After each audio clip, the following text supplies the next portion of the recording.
The QUENCH, where you ask, we answer. Wow, it's such a beautiful evening. And the topic, well, I don't know whether I'd say it's a beautiful topic, but it's one of those topics that need a lot of care and the concern as you're handling them. Why? Because we are talking matters letting go. And I'm saying this because there are many people that are hurting. I know there are many people that have gone through things, through crazy things, if I may call them. Wengine unakuta labda ni pesa walipoteza. Wengine people have lost even land, people have lost businesses, people have lost jobs, people have lost loved ones. Hata literally wakafa, you know. Na haya mambo yote unakuta kuna mtu ame-occasion this thing. Somebody caused this thing to happen. Unakuta sometimes even in the case of an accident, people never forgive that driver. Nasema isipokuwa ni driver fulani. Na kwanza watu walikuwa wanamwambia slow down na hakuwa anasikia. Atungepoteza fulani na fulani. So unakuta people live in a bondage of unforgiveness. Now, that's why I'm saying that it's a bit sensitive topic. It's not as beautiful a topic, right? But then it is one that we must handle. It's things that we must talk about. Now, before we went for this short break, kuna yule ndugu alikuwa amezungumza mambo ya, kuna mambo mawili ambayo bado yako pending in this part. Ya kwanza ni ndugu ambaye alisaidia rafiki yake pesa, akawekelea. Akabet na beti ikachoma ama ikaungua wenye wanavyosema. Si wale ambao ikaungua ikabackfire. Now, akiona huyu ndugu kwanza akawa na uchungu mwingi sana for a long time because alikuwa anamuavoid. Anakimuona anamuavoid. Lakini ikafika mahali akafeel ni kama ameheal. But now the brother is coming closer again. Could he be coming for another lot? And then by the way we can answer that before we now come to this other one, which is another elephant that has just stepped into the room. The elephant of molesting especially among family members. Na sio tu family members, kuna wengine hata wamewahi kubakwa ama kukua forced into sexual activity by people that are in authority. Mwingine unajua huyu mtu kwa ile ya kwetu anajulikana. Huyu nikijaribu kumsema mimi maisha yangu kwisha. So that's what I want us to talk about. But now, huyu jamaa wa pesa. Tunaweza mwambia aje? Jamaa wa pesa, I think it is nitamwambia the best approach for that case it's good to help people. So if you are the one that came borrowed money from me, ukashindwa kulipa, ama because of 1 3 you are not able to pay me back, I think I should not just keep quiet. I should come and confront you and tell you, I think, number one, your management levels, managing finances, inakushinda. So you need to work on, by that approach, number one, you are helping him. So that even if you forgive him, even without telling him his problem, he will continue. He'll go to somebody else and do the same thing. Will continue. So the best approach for that person, as much as our friend will forgive, I think confrontation would help that person. Yes. Help him to manage finances. Help him to be trustworthy. Tell him the importance of being trustworthy. If you come borrow money, you need to pay back. And if you are not able to pay back, come and just tell me, because of 1 2 3, I'm not able to pay. Because again, for there to be forgiveness, there must be repentance. You cannot offend me and then I just say, I forgave MUNENE. So that means you cannot forgive someone that has not asked for forgiveness? There must be that approach. Not unless if this person, you cannot meet this person. But in the situation whereby you can meet this person, I think that is what even the Bible tells us. Yeah, Jesus said, if this person offends and he repent, then forgive. There's the portion of asking for forgiveness. Because forgiveness is given. Yes. You cannot give what you have not been asked. So you cannot forgive somebody that never asked for forgiveness. Unless you cannot access them. Unless you cannot access these people. So in other words, it's like, it's a release. So you cannot release somebody unless they ask to be released. Yeah. The flip of the coin is that now, if I come asking for forgiveness, and you don't give me forgiveness, according to God, I am free in that matter. Oh, the one who asks for forgiveness is now free. Is free. The one that is still holding to the forgiveness and not release forgiveness, he has judgment between him and God. Tunasikia hii maneno ya kwamba okay, man of God, hebu rudia hiyo tena kidogo kwa sababu nimesikia kama kuna mahali inanishika kidogo. If Munene offends me, yes, and then Munene comes asking for forgiveness, it means he has known where he did wrong. But I tell him, I'll not forgive you. According to the heavens records, he's clean. But that thing is now on me. All right. Now, and that is where most of us are. That is where most of us are not in the group or in the platform for receiving. We're on the platform for forgiving, giving out. And I say men are always ready to forget. Men are easy to forget. Men are not easy to forgive. So natural men are getters. To get, they are not givers. But to give, therefore, to give, therefore. Therefore is all general. Yes. But it depends. Is it the getting or the giving? When it comes to forgiveness. Wow, that's a tough one. I choose not to comment. I choose not to add anything to that because it's self-explanatory. Is it? Now, men of God, before we wait for that break, here comes a question. Molestation. There is this person that has been molested. Within the family. Within the family. And naambiwa ukisema hii, kwisha. Two things come into play. This person needs to be helped because molestation comes with psychological issues, and it comes with emotional pain. It comes with what do we call it? It comes with stress. In a letter, so many other issues that, apart from just forgiving the father, the uncle, the cousin, whoever molested them, apart from just forgiving, the person also needs to pursue his or her own healing. So, but this healing cannot take place if he has not forgiven. So the first step is forgive, then seek help, such that you can be helped in a way that you can overcome that action that happened. Actually, every time you don't forgive, you stay fixed.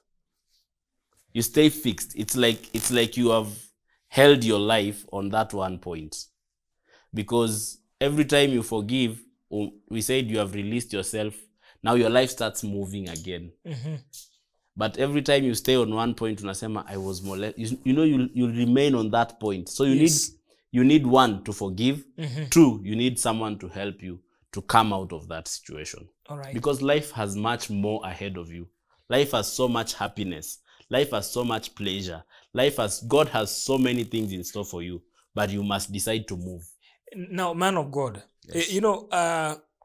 Well, I don't want, I would not like us to take it as if it is possibly a very light issue. Maybe especially if you get it from the one, that's the victim, from the victim's side of the story. Because you can imagine the betrayal, you can imagine the pain. The person that ought to be your protector is now the predator. He's not the person that is actually the greatest enemy. Yeah, and here is a threat to life. Yeah. So what should this person, what are the steps maybe that this person should take?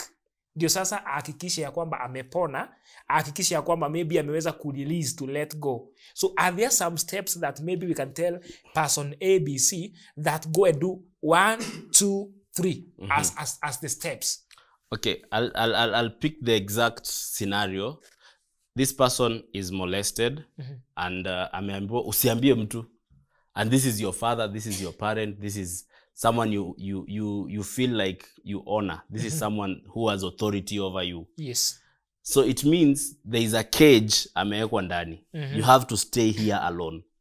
I would say number one, this person needs someone who can come into the situation. He or she needs someone else.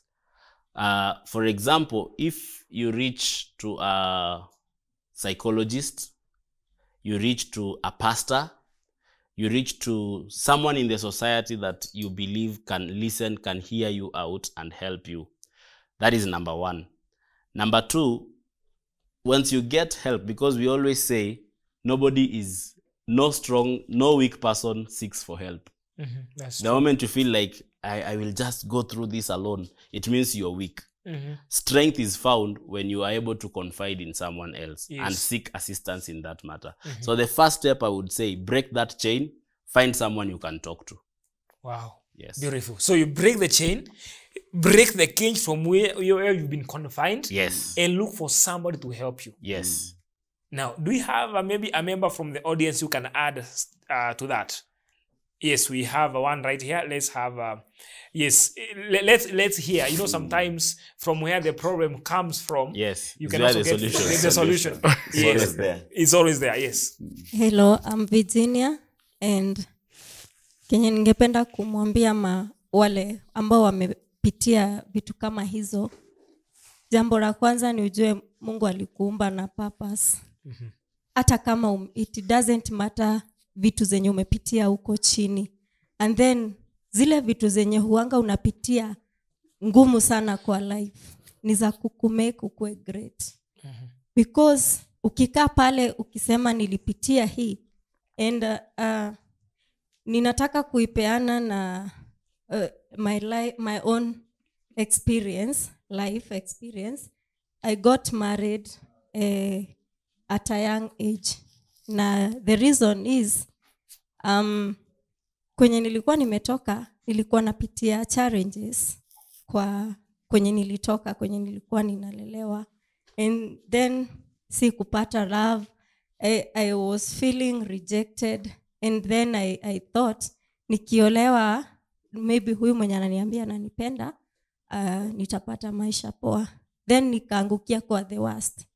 Ile mikono yenye niliangukia ilikuwa worst kuliko kwenye nilikuwa nimetoka. Na huyu mtu alifika point ya kutaka mpaka mimi nitairishwe such things, and it was hard, but haungeambia mtu one thing ametoka kwa hizi groups za Mungeke na nini, and I didn't know before, sikukuwa nimejua. Alafu anataka akuweke kwa hiyo situation na usitoke kwa ile nyumba, usiende church, usipatane na watu wenyu, usipatane na friend. So it is hard kwa mtu kama huyu kuenda kukutana na yule ama ule mwingine ati ndio upate help, and then unakuanga na fear. Anakuwekanga ile fear yenye imeingia ndani yako, you cannot share. Hauwezi ambia mtu, even your neighbor. Hata ukitoka tu kienda choo ukutane na neighbor kuulize what's wrong, hauwezi sema. Ukisikia anakuja jioni, ile kitu inakuingia uoga kubwa because of the things that he used to do. And I thank God because kuna points zingine ninasema tu ni Mungu alini protect, because vitu zake zenye yeye alitaka even to sodomize me, but aku succeed, but ninasemaga ni Mungu alinisaidia. And then so mimi kwangu deep within me there was something that was stirring me. God created me fearfully and wonderfully. So one thing ni ujue you are fearfully and wonderfully. It doesn't matter the things zenye umepitia huku chini. It doesn't matter your background ama kwenye umetoka. So huyu mtu ajue tu Mungu anampenda, and then God created her or him with a purpose. Hakuna mtu Mungu aliumba alafu akaanza kuuliza by the way huyu tutamtumia na nini. Mungu alimuumba akijua huyu tutamtumia hivi na hivi na hivi. And that is where I am today. Because niliweza kutoka kwa ile nyumba na nikaenda. It is a very long story, maybe for another day. But venye nilienda nilikuwa tu na ile uoga, because aliendelea kunifuata, kunitafuta, kwenda kwa watu wetu. Hivyo ikabidi mpaka nikae even without any member of my family kujua kwenye niko, and ikani cost kukua. But one day I pray, nikaambia Mungu, God, niko hapa kwenye niko, sijai kuja, sijai kuwa na rafiki hapa, sijaletwa na mtu, but kenye ningeomba ni unasemanga I am fear free and wonder free. From today, give me new friends, new life, new environment, and everything new. Yes. And that is how I was able to move on. Because nakumbuka nilipotea kukiwa usiku. Na ninasemanga kenye Mungu huanga anatumia ndio upotee ama ndio ukuje maisha yako iokolewe. Mungu anaweza tumia even a devil to save you. Because that night kulikuja wezi in that area. Wakati wao wametoka kwenda kuangalia what is going on, na mimi nilitoka na wao because walikuwa so many guys wamekuja. Sasa akaniambia because of this and this, it is a wrong story, I don't know, but akaniambia kwa sababu ya hii na hii, yes, tunataka kukutairisha leo. So ni Mungu alinikomboa kupitia hao wezi. Walikuja kuiba kwa the land ready wa plot yenye tulikuwa tunakaa. Hivyo ndio Mungu alinikomboa na mimi nikapotea. But the worst thing venye nilifika tena highway, gari yenye niliingia si kuangalia, ilikuwa tena haina number plates. So I came to realize after, kasema oh my God, nimetoka kwa moto nimeingia kwa moto zaidi. But then God saved me all through. Amen. It's a long story. Wow. But I just want to tell you, God created you for a purpose. Wow. It doesn't matter what you are going through. It is something to make you to become greater than the way you are. Amen. Yeah. Wow. That's it's a really touching story. Really touching, but very true. Wow. Very true. Now, you know, from the audience comes the answers as well. Now, I see somebody with the naona kuna Hands up. 4 hands up. Let me start with the lady at the middle. Okay, I'm Jessie. There's this story. Kuna beshte yangu alikuwa na mtoto. Then in that neighborhood kuna parents walikuwa namsikilia wivu. Mtoto alikuwa so beautiful. So vile watoto wanaenda kutembea nini. Kwenda huko akapewa something. Mtoto vile alikula, kufika kwa nyumba mtoto akaanza kupuke damu, hivyo nini. So mama alikuwa like, what's happening? Kupeleka mtoto hospitali. Still that hiyo nini inaendelea, hiyo situation ana puke. So like kumbe huyu neighbor ndo alikuwa amempea sumu. So before parents realize, ilikuwa a long story. So after kurealize, huyo mama alikuwa ina bitter. So alikuwa anasema hawezi mforgive because husband wake alikuwa so depressed, akakuwa mgonjwa. Na from that day wakagonjeka wote hadi the wife because mtoto alipass. Na wakasema hawezi msamehea even hata kukifanyika aje. Hawezi msamehea. So hiyo utamsaidia aje? Hao ni wale wanasema ati hata nikienda mbinguni nikute ni wewe kwa mbinguni, nitachoose kurudi hell. Hata kama ni hiyo mbinguni siwezi kaa na wewe. Acha to get the other one kwanza. So I'm Sam. Yes. I have 2 questions. Ya kwanza, are there levels of forgiveness? Unasema huyu alinifanyia kama kosa kadogo nitamsamehea. Huyu alifanya kubwa sitamsamehea. Kuna hizo levels. Na swali lingine, uko na huyu rafiki so anakusaidia, yani unampeaga, let me call it weaknesses zako. Instead huyo rafiki ya kusaidia na hizo weaknesses anazitumia against you, akakuhurt. Sasa amerudi, you forgive or forget. Na ukiforget mtamenda aje hiyo relationship irudi? Those are 2. Now let's get the third one. Na unasikia zote ni mzito na time ndio inakimbia. It's all right. Yes. I'm Victor. Yes. Mine ni hiyo ya molestation. Nilikuwa tunataka kuambia huyo anyone going through molestation, going through the fire does not lower your quality. It only makes you pure. Ina purify. Kwa hivyo whenever you go through anything, you just know that you are pure kuliko mse mwenye haja go through anything in life. You just know that you are stronger. Another thing ni about molestation. Tuseme, yes, this parent ame molest a child, na child akaamua kumforgive, akago through all those steps, kisha this parent naye akaona amemake mistakes. What should this parent do? Unaona wote ni victims. Na tuna address issue ya forgiveness. What should this now the culprit do? Amesamehewa tayari lakini yeye anafeel bado ako guilty. Yes.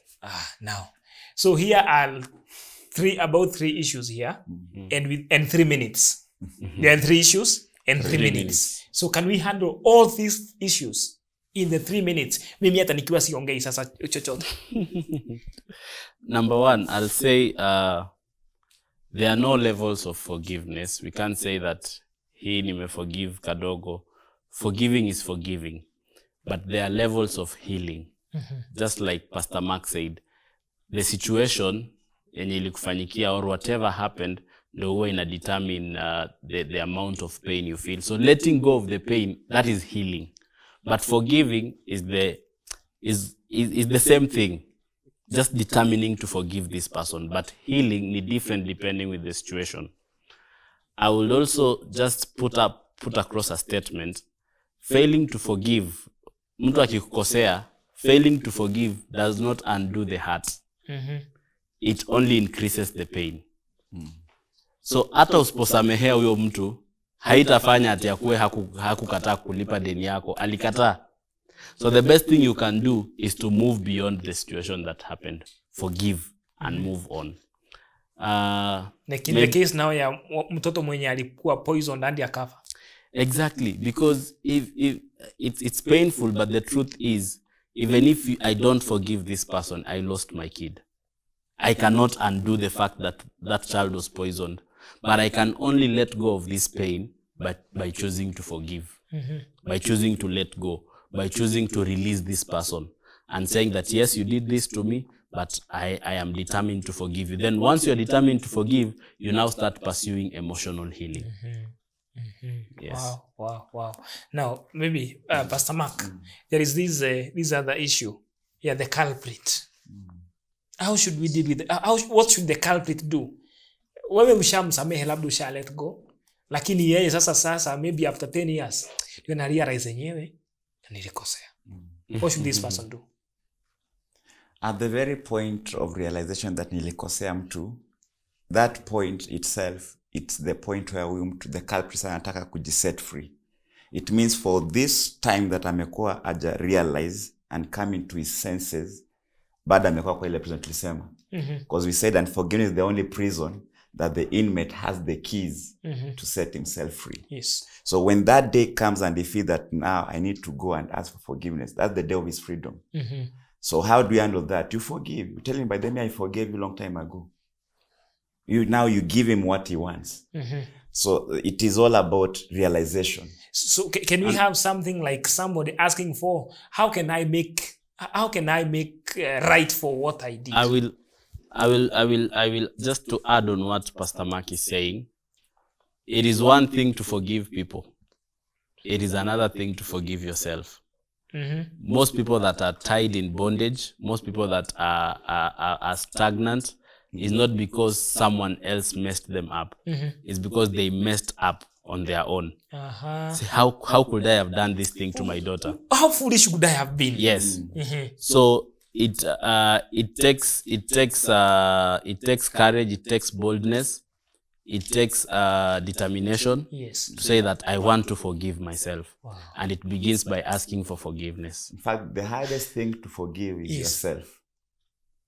So the hardest person you can ever forgive in this world is yourself. Is yourself. Yes. And just to add on something to Sam, because you are winding up. Levels of forgiveness. This is what I believe. If I can forgive you on a petty thing, I will begin to mature. So if you can't forgive somebody on a petty issue, don't wait to forgive on a bigger thing. Yes. So you should grow within the scale. And you'll master the game of forgiveness. Yes. Because forgiveness is a game that you can master. About the issue of the child that was poisoned, I'd say the advantages of forgiving, that couple forgiving their neighbor, are more than them holding that person. Possibly do not have fallen sick themselves. That's why I was coming to. Most of the chronic disease that people are suffering in this generation is not because of anything. It's unforgiveness. Bitterness. Bitterness. So that bitterness and unforgiveness yes, it comes into is like swallowing poison and expecting the rat to die. Yeah, it cannot work. It cannot work. It cannot work. Very sad. Now, mimi naona time yetu ndio hiyo imeisha. Well, but that is very true. That is very true. Actually, they say this, and this is very true, that when you forgive somebody, it's like you unlock a prison. You open a prison door and tell the prisoner, now, get out. And then, to your astonishment, you find yourself walking out of the same prison because you were that prisoner. Let's learn to forgive.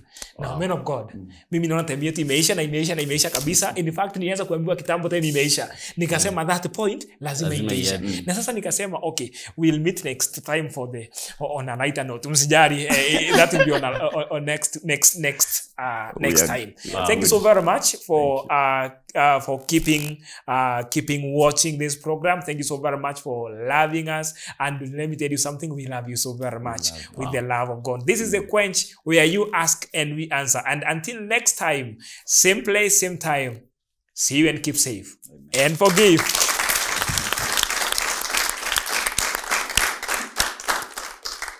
The Quench, where you ask, we answer.